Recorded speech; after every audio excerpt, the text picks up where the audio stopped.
Ang ating pag-aaralan ay, ang tema natin ay ang araw ng Panginoon.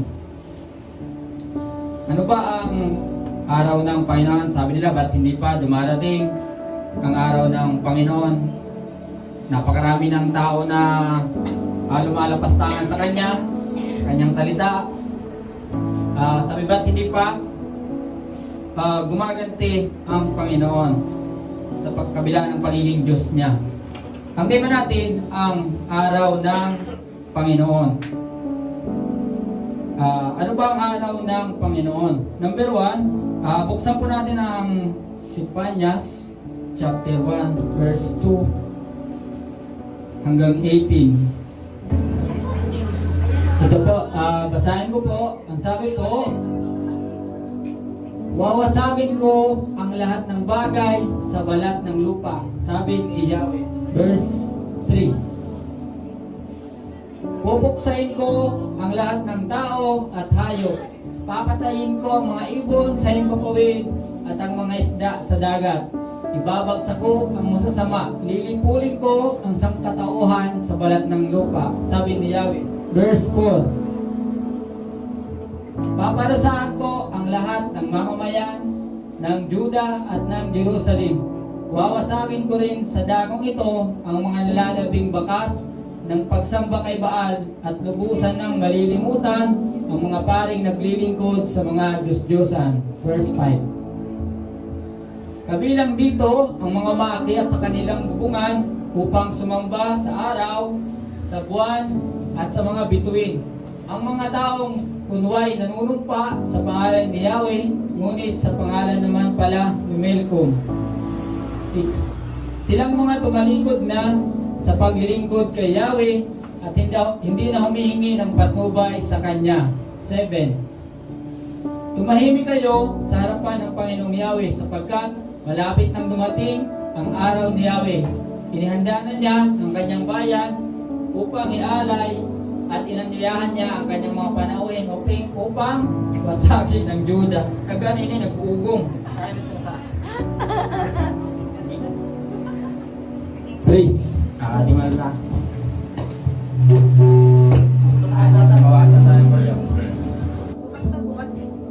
Please. Okay. 7, 8 na tayo, no? Sa araw na iyon, sasabihin ni Yahweh, paparusahan ko ang mga pinuno at ang mga anak ng hari, gayon din lahat ng tumutulad sa pananamit ng mga dayuhan.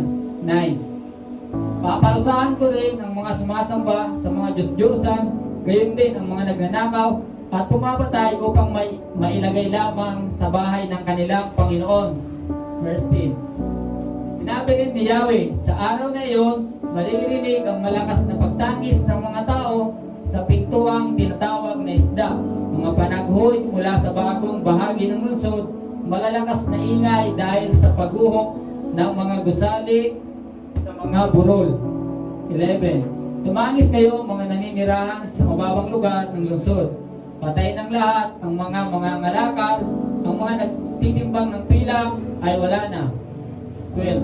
Sa panahon ngayon ay gagamit ako ng ilawan upang halugugin ang Jerusalem. Paparusahan ko ang mga taong labis na nagtitiwala sa sarili at nagsasabing, si Yahweh ay walang gagawin para sa ating ikabubuti o ikasasama. 13. Sasamsamin ang kanilang kayamanan at sisirain ang kanilang mga bahay. Magtatayo sila ng mga bahay, ngunit hindi nila matitirhan. Magtatanim sila ng mga ubas, ngunit hindi sila makakatikim ng alak nito. Malapit na ang dakilang araw ni Yahweh, at ito'y mabilis na dumarating. Kapaitan ang dulot ng araw na iyon. Maging ang matatapang ay iiyak ng malakas. 15. Iyon ay araw ng puot, ligalig at dalamhati. Araw ng pagkasira at pagkawasak. Araw ng kadiliman at kalungkutan. Araw ng maitim at makakapal ng ulap. 16. Araw ng pagtunog ng trompeta at ng sigawan ng mga sumasalakay sa mga napapadilang lungsod at nagtataasang tore. 17. Padadalan ko ng matinding kalungkutan ng mga tao. Lalakad sila na parang bulag sapagkat nagkasala sila laban kay Yahweh. Mabubuhos na parang tubig ang kanilang dugo. Mangangalat ang kanilang bangkay na parang basura. 18. Hindi sila maliligtas ng kanilang pilak o ginto sa araw ng puot ni Yahweh. Matutupok sa apoy ng kanyang mapanibughuing puot ang buong daigdig, sapagkat bigla niyang wawasagin ang lahat ng naninirahan sa lupa. Ang araw po ng Panginoon ay araw niya ng puot, pagkawasak, dalamhati, sabay-sabayan, gira, lindol, o ano pa mang kapighatian. Amen. Sabi, bakit hindi pa dumarating ang araw ng Panginoon? Sabi ng Biblia, kahit ang matatapang iiyak kapag dumating na ang araw ng Panginoon. Amen. Masabi ng tao, ano ba yan? Hindi pa dumarating ang Panginoon. Ang dami ng tao na lumalabas sa Kanya, pati ang Kanyang salita, pinupunit, kung ano pa man, pag-insulto sa Kanya, ay hindi po basta-basta kapag bumalik na ang Panginoon. Sabi niya, wawasakin niya ang lupa. Uubusin niya lahat ng naninirahan dito. At napaka ano po nun. Kung ang matapang nga, mapapaiyak, lalo tayong hindi ganong katapang. Hindi po basta-basta ang araw ng Panginoon. Kaya, kumbaga, nagtitimpi lang ang Panginoon. Bakit? Buksan mo natin ang ikalawang Pedro chapter 3 verse 3.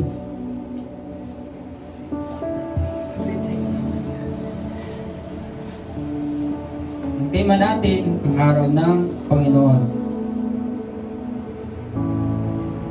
Una sa lahat, dapat niyong malaman na sa mga huling araw ay pagtatawanan kayo ng mga taong namumuhay ayon sa nasa ng laman. Verse 4. Sasabihin nila, si Kristo ay nangakong darating, hindi ba? Nasa na siya? Namatay na ang ating mga ninuno, ngunit wala pa rin pagbabago buhat ng likhay ng mundong ito. Verse 5. Walang halaga sa kanila ang katotohanan ng langit at lupa ay nilikha ng Diyos sa pamamagitan ng kanyang salita. Nilikha ang lupa, buhat sa tubig at sa pamamagitan ng tubig. Verse 6. Sa pamamagitan din ng tubig, ginulaw ang daigdig ng panahong iyon. Verse 7. Sa pamamagitan din ng salitang iyon ay nananatili ang mga langit at ang lupa upang tupukin sa apoy pagdating ng araw ng paghuhukom at pagpaparusa sa masasama. Verse 8.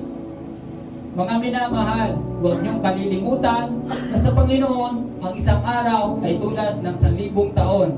At ang 1,000 taon ay tulad ng isang araw lamang. Verse 9. Ang Panginoon ay hindi nagpapabaya sa kanyang pangako gaya ng inaakala ng ilan.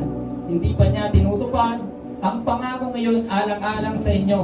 Binibigyan pa niya ng pagkakataon ng lahat upang makapagsisi at tumalikod sa kasalanan, sapagkat hindi niya nais na may mapahamak. Verse 10. Ngunit ang araw ng Panginoon ay darating tulad ng isang magnanakaw. Sa araw na iyon, ang kalangitan ay biglang mawawala kasabay ng isang malakas na ugong. Matutupok ang araw, buwan at mga bituin. Ang mundo at ang lahat ng mga bagay na naririto ay mawawala. Verse 11. At dahil ganito ang magiging wakas ng lahat ng bagay, mamuhay kayo ng may kabanalan at sikapin niyong maging makadiyos. Habang hindi pa dumarating ang Panginoon, sabi, sikapin nyo na mamuhay maging makadiyos, kasi ang araw po ng Panginoon ay araw yan ng pagkawasak. Pagunaw yan sa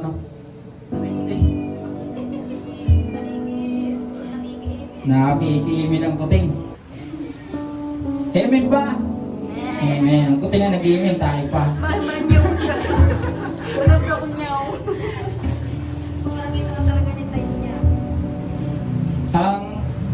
Balik tayo. Ang araw ng Panginoon po yan. Isang araw ng lagim. Pagwasak. Kaya hindi pa siya dumarating kahit gusto niya na. Kasi ang sabi, ayaw niya ng lahat ay mapahamak. Gusto niya ang tao tumalikod sa kasalanan, magsisi at bumalik sa Kanya. Kasi po, kapag dumating na ang Panginoon, hindi po magiging madali ang sitwasyon. Araw yan ng dilim, kalungkutan. Sabi sa unang binasa natin, ang mga tao ay lalakad na parang bulag. Walang pag-asa. Isang buhay yun na nalilito ka. Ang ano na ang nangyayari, mabubuhay pa ba ako? Kasi mawawasakin ng Diyos kapag dumating na siya. Dahil pupuksahin niya na ang masasama. Kaya yung pagdating ng Panginoon, ano yan? Maiiyak at tatangis ang mga bansa. Sabay-sabay yan, sakuna. Ito naman ang sa atin bilang mananampalataya. Yung unang Tesalonica chapter 5 verse 9. 5:9.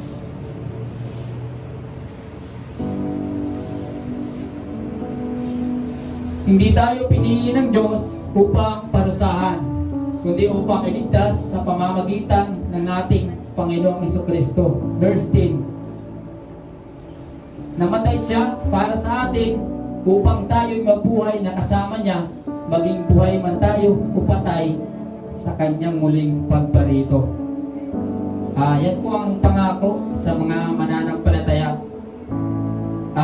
Dumating man ang Panginoon, halimbawa patay na tayo, kaya buhay pa sa muling pagparito niya, ay sabi na matay siya para sa atin upang tayo'y mabuhay na kasama niya, maging buhay man tayo o patay na sa kanyang muling pagparito. Yan po ang ating pag-asa. Ngayon, habang hindi pa dumarating ang Panginoon, mabuhay tayo sa kanyang kalooban. Sikapin natin na maging maka-Diyos habang tayo ng buhay. Para pagdating niya, bubuhayin niya tayo. Kung patay tayo.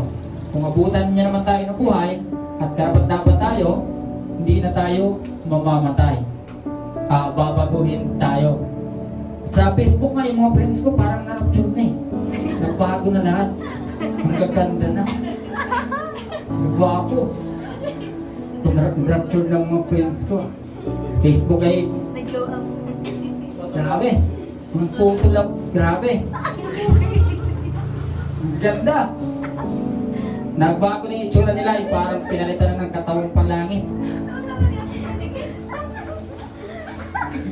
Ang naman Facebook yan, yan ang magiging, sabi nga ng Panginoon, ang mga sumasampalataya sa Kanya ay ang mga namatay muling mabubuhay at hindi na mamamatay.